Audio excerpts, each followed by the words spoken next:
Hey guys, Furum here, and today I'm going to be testing the Glickenhaus 004C at Golden Multiplayer Season in Asphalt 9. Please consider subscribing if you have not already, and be sure to check out my Furum Clips channel and Furum TV channel, as well as my Purple Team Discord. You can find the links to all those down in the description, and I hope you enjoy the video. So, the 004C had its recent season, which was a Ghost Slipstream season, and I got some pretty good races in it. All the races in this video, except for this first one, were recorded in Elite League, and this first one was the race in which I got to Elite League. I had a lot of fun driving the 004C. This is definitely one of the most fun to drive and actually good D-Class cars. I said in my video about the update that its stats were similar to those of the Corvette C7R with slightly higher top speed, handling, and nitro, but slightly worse acceleration.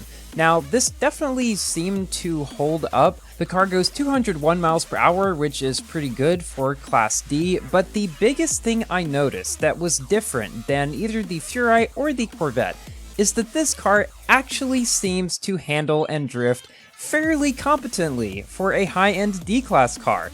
The Furai and the Corvette just never felt that great with drifting and handling. They would lose speed very easily over rough terrain, especially the Furai. This car does not seem to do that, and it's actually pretty fun to drive. Now, I don't think it will beat the Griffith on the longer and straighter tracks, but I absolutely do believe this could become a new king on some of the twistier and shorter tracks. We'll have to see how that goes, though. I haven't quite decided yet if I'm going to try to unlock it in its Grand Prix. I would like to because, well, it does seem like a pretty good car in its class.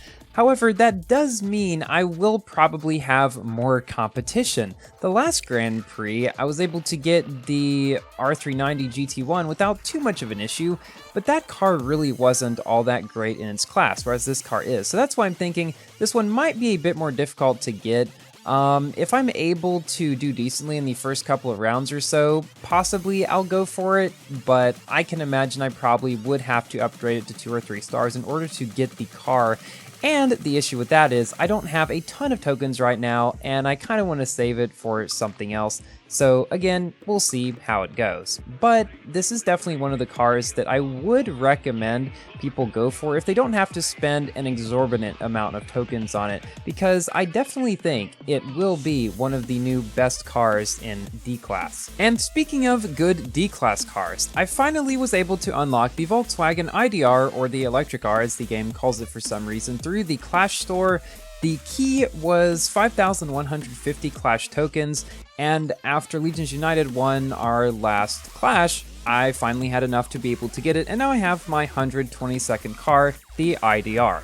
Now, I only have it at 2 stars, so I don't think it will be all that useful, but I do like collecting cars if I don't have to spend a whole lot to get them. And the thing is, I wasn't too peeved about spending those Clash tokens on that key for that car, because the thing is, almost everything else in the Clash store is so ridiculously expensive that it would take, I feel like, years to get hardly anything worthwhile. So then I was like, okay, I'm going to put my Clash stuff to use somehow. I might as well get a new car, so that's what I decided to do. The Sedimo Curcio SE is going on right now, but unfortunately I cannot play it as it is a Legend Pass only special event. Now, I will be testing that car in its multiplayer season, which is also going on right now. It's one of those seasons which I personally find a bit more interesting than just the max free try seasons for the cars, so that's the only car you can use, because you can use some of the other new cars in the update, as well as some older ones too. It's an interesting mix. I'm not really sure how they decided what to put in, but one thing I did notice is that there are no other cars that are actually super competitive to the Curcio. That is something that Gameloft seems to like to do whenever they have these featured cars in the events. They give you a bunch of other cars you can play in, but would you really want to if they're worse in pretty much every aspect? The closest competitor is the Valkyrie, which does have better nitro and handling than the Curcio, but the issue is it has much worse acceleration and top speed.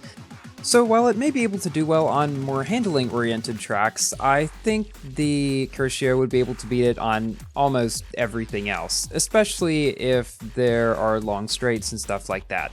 And speaking of long straights, Nevada certainly has a lot of them. The last two races in this video are on Nevada, and I actually had some of my closest races in this season on this track. A few different variants of it, but they were on Nevada.